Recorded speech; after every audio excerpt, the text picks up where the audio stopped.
Thursday, 2nd of October 2008 at 9:28 p.m. And having just unwrapped the parcel and discovered its contents, I proceed to reflect on what I've seen. All this time I had tried not to imagine anything in particular. The parcel had already transformed from a cylinder to a prism during my progressive transformation false start.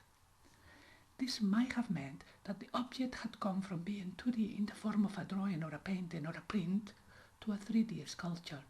But who could be sure that the cylindrical parcel contained a painting or a print or not something else? A 3D object that could fit into the space available inside the cylinder that usually carries 2D materials rolled up. Perhaps it was its weight that made me think that. Before I had opened the parcel, I had guessed that the new prismatic parcel's content was a sculpture because of its weight, but I had made an effort not to try to think what it was exactly. All I knew is that this parcel was somewhat more exciting than the false alarm one, and the only reason I could come up with as to why I thought that was because it was bigger and heavier.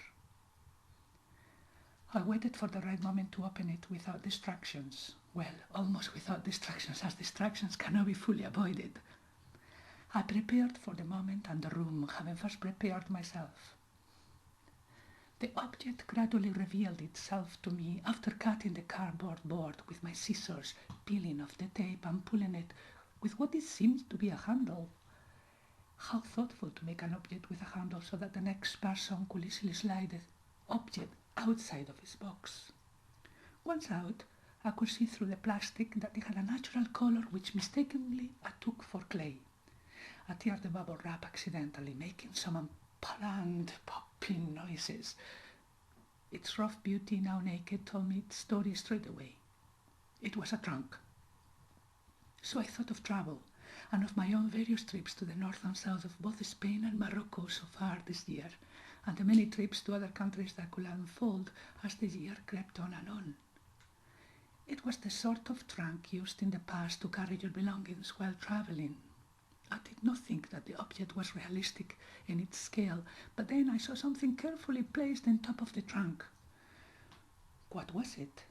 It was a sandwich. This meant that the trunk was unrealistic in its dimensions in comparison with a real trunk. Then it occurred to me that maybe the object and the sandwich placed on top were realistic in their dimensions, and this new theory was true. Then the trunk was not a trunk after all. The object was a workman's toolbox or lunchbox. Then I spotted some words on top of the lid, just beside the sandwich, which was either ham or cheese. In front of the handle, it said, Ministry of Misinformation. Whose toolbox is it? Who is the minister who carries the Ministry of Misinformation toolbox with toolkit? What's in the toolkit? What tools does anyone needs to misinform? What's inside which could be used to misinform? Then I placed both my feet on top of the toolbox, trying to avoid touching the sandwich with my feet, and immediately I took ownership of the toolbox. Do I misinform? Do I do it consciously, unconsciously, or both? What instruments do I use to misinform? When do I feel the need to misinform? I removed my feet from the box and further reflected. Is misinforming the same as lying, or is it just distorting the truth? Is self-delusion self-misinformation? What is in the box? I closed my eyes and I saw an army of men in black carrying the same toolboxes containing the same toolkits and stopping in park benches or in forests, riversides, mountain tracks, street corners to have a sandwich for lunch in their way to their next misinformation procedure location. They're all ministers working for the Ministry of Misinformation. They must be journalists. If so, what they will have in their toolbox will be a tape recorder, a notebook, and a pen, maybe even a stills or video camera. Do they plan to misinform their clients, interviewees or audiences who are about to buy, hear, read, watch their misinforming performances? I must not get off the subject as I often do, and remember what I've been asked to do. I've been asked to psychologically deconstruct the artist's object, which I have just received by post, to search the object to find my personal meaning and to depart from this as a starting point to make a piece of work using any material that can be safely sent by royal mail.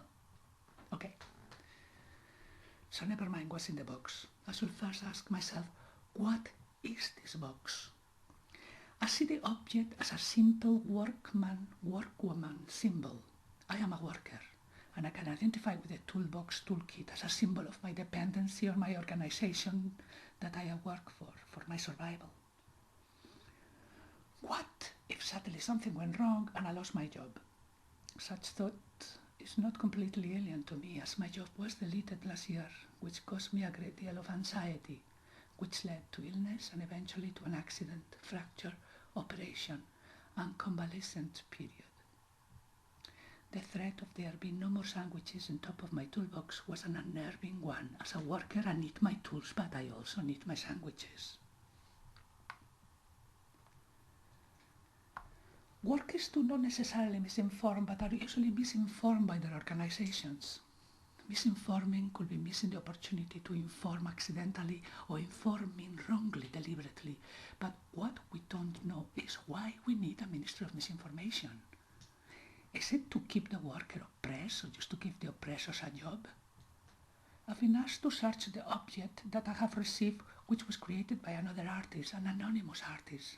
This makes the process so much more mysterious. The object is a solid wooden toolbox containing an imaginary toolkit with a decorative sandwich placed carefully on top of the closed lid and the words Ministry of Misinformation written, carved on its lid. I now need to find meaning, my own personal meaning, and to use this as a starting point to make a piece of work. What work will emerge from this search for meaning? I'll have to sleep on it.